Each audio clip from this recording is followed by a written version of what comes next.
สบายดีพี่น้องมื้อนี้มาเอาบุญพี่น้องเอ้ยมื้อนี้บุญกองเขา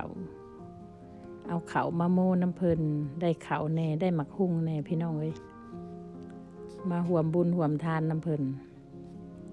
อยู่วัดลาว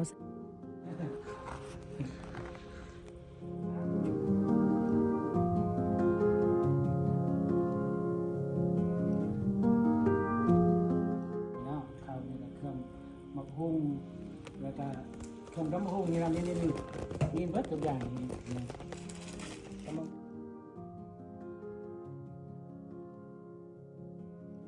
ที่มาวันอาทิตย์นี่เป็นบุญกองข้าวเราตามอาจารย์เด้อ นะโมตัสสะ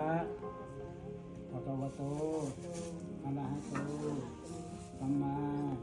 สัมพุทธัสสะนะโมตัสสะภะคะวะโตอะระหะโตสัมมาสัมพุทธัสสะนะโมตัสสะภะคะวะโตอะระหะโตสัมมาสัมพุทธัสสะสุขินังวัตเมธานังทานังเมอริสุทธาเรอิมานินะยังพันเตปัจจญทานังอิคุสังกัสสะโอโนสัญญานะสาธุโนพันเตอิคุสังโฆอิมานิปัจจังพันเตปัจจญทานังสาบริวารังปฏิคันหาตุธรรมาจันเจวะมาตาปิตุมาตินีจาญาตกานังอิขะละคังอิตายะสุขายะพันเตปะเดปะสมผู้เจริญพวกข้าน้อย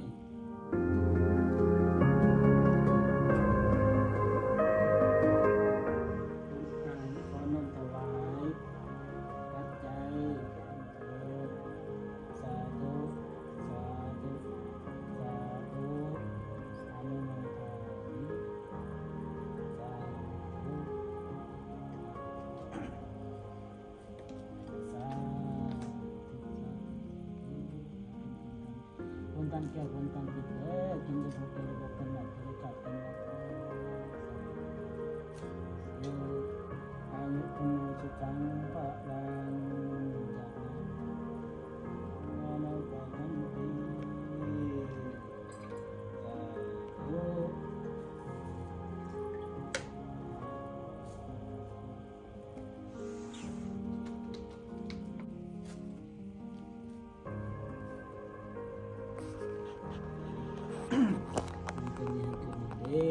ดีกว่าเขา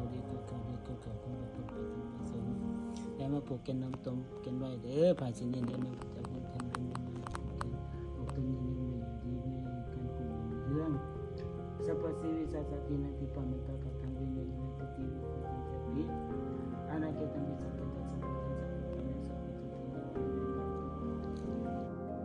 เอาปัดนี้มาเบิ่งทางเฮือนครัวเฮาพวกแม่ครัวพอครัวเพิ่นเฮ็ดหยังคำเพลมื้ออื่นพี่น้องมาเบิ่งนํกันเลยปลาสูงเสียแท้มาเด้อผู้ใดได้กินอาหารลาวบ้านๆเฮา ได้เลยมันนั่นหรอ ความเตรียมอาหารมกดอกหยังก่อน ดอกแคอเมริกานะ มกดอกแคอเมริ พี่ กา น้อง ดอกแคมเมริกา สีก แต่ ล คื ม อ ๆ ว่า นิด เขา นึง เอาดอกแคมาแล้วเขาก็ต้มเนาะหลังจากต้มแล้วเขาก็ได้หมูมาเขาก็มาใส่กับมีข้าวเบื่อข้าวขิงไข่ โอเคค่ะ ผักเทศผักบัวเป็นสลัดเนาะพี่น้องแล้วก็ไปกินหูอาหารบ้านเขา ดัดแปลงไปพี่น้องอันแนวเพิ่นเพิ่นยังก็เอามาเป็นอาหารเมิดอยู่นี่นะ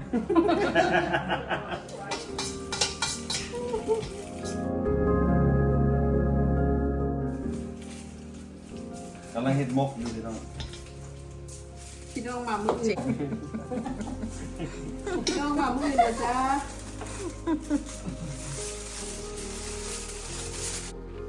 มันฝนตกพี่น้องเอ้ยก็เลยว่าบ่มีคนมาหลายเนาะมื้อนี้วันเสาร์ก็เลยคนก็เลยบ่ได้มาหลายฝนตกแน่ก็ ก็เลยมีแต่3 คนนี่แหละซอย อยู่ในเรือนครัวนี่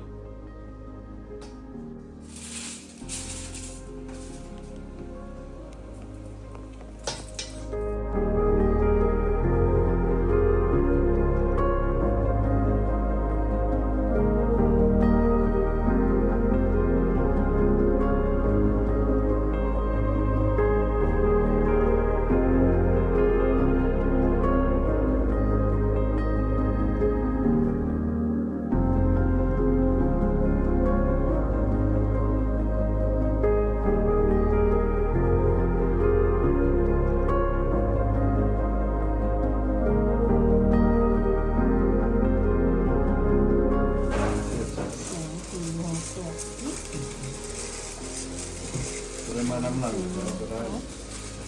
แล้วพี่น้องมันนี่ เจ้า ได้ขึ้นซึ่งมัน เด็ด 1 โอ้ยสาวเอ็ด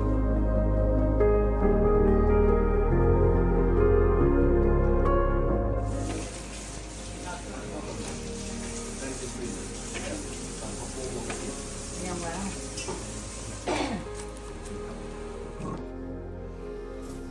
แล้วพี่น้องบ้านเฮากัน1เตรียมสำหรับมื้ออื่นเนาะพี่น้องเนาะแม่บ้านเสด็จปิดคลิปเพียงเท่านี้เด้อสำหรับมื้อนี้ขอกล่าวคำว่าสบายดีบาย